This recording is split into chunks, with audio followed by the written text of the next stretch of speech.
देखिए प्रिय विद्यार्थियों, यह जो लेक्चर दिया जा रहा है ये SPNKS government PG college Dausa के दर्शन शास्त्र के जो द्वितीय वर्ष के विद्यार्थी हैं उनके लिए है।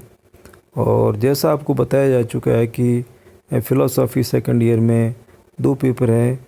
उनमें जो प्रथम पेपर होता है वो होता है तर्कशास्त्र का। और तर्कशास्त्र में अब तक आपने जो काफ़ी अध्ययन किया जा चुका है और एरिस्टोटल से शुरू करके आधुनिक जो प्रोपोजिशन लॉजिक है उसमें हम अध्ययन कर रहे हैं। तो प्रोपोजिशन लॉजिक में जैसे आपने अब तक जैसे देखा कि जो लॉजिकल कनेक्टिविटी पर बेस्ड जो तर्कशास्त्र विकसित किया गया है, जो मुख्यतः 5 लॉजिकल कनेक्टिविटी पर बेस्ड है, नेगेशन, कंजंक्शन, डिसजंक्शन, इम्प्लीकेशन और बाई कंडीशनल।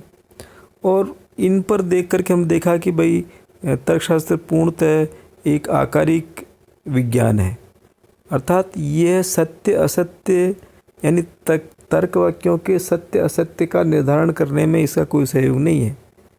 क्योंकि कोई तर्क वाक्य यानी जगत के बारे में कोई कथन सत्य है या असत्य है, इसका निर्धारण तो विज्ञान का कार्य है। तो तर्कशास्त्र का जो मुख्य कार्य है वो तो युक्तियों की वैधता अवैधता का निर्धारण करना है। और इसी रूप में हम वैधता अवैधता का निर्धारण करते करते हमने देखा कि संपूर्ण जितने भी तर्कशास्त्र के तर्क वाक्य हैं उन तर्क वाक्यों को 3 भागों में विभाजित किया गया है। एक टोटोलॉजी, एक कॉन्ट्राडिक्शन और तीसरा है कंटिंजेंट स्टेटमेंट्स यानी तथ्यपरक आकस्मिक कथन। तो अब तक आपने टोटोलॉजी और कॉन्ट्राडिक्शंस के बारे में पढ़ा है कि टोटोलॉजी एक ऐसा कथन होता है जिसका असत्य होना असंभव है। कॉन्ट्राडिक्शन या व्याघात एक ऐसा अभिकथन होता है जिसका सत्य होना असंभव है, अर्थात वो हर परिस्थिति में असत्य ही होता है।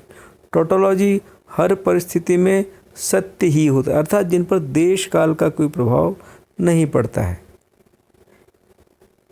चाहे जिस स्थान पर बोला जाए, चाहे जिस काल में बोला जाए, टोटोलॉजी हमेशा सत्य ही रहेगा, कॉन्ट्राडिक्शन हमेशा असत्य ही रहेगा। तो इनका आकार ही इस प्रकार का है।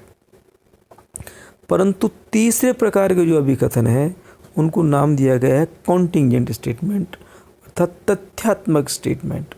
और हमने देखा कि संपूर्ण जो प्राकृतिक ज्ञान है, मेडिकल साइंस है या फिजिक्स है, केमिस्ट्री है, जूलॉजी है, बॉटनी है, जितने भी प्राकृतिक विज्ञान है वो सब तथ्यपरक आकस्मिक कथनों पर है, अर्थात उनके सत्य असत्य का निर्धारण जगत की जो स्ट्रक्चर है उस पर निर्भर करता है।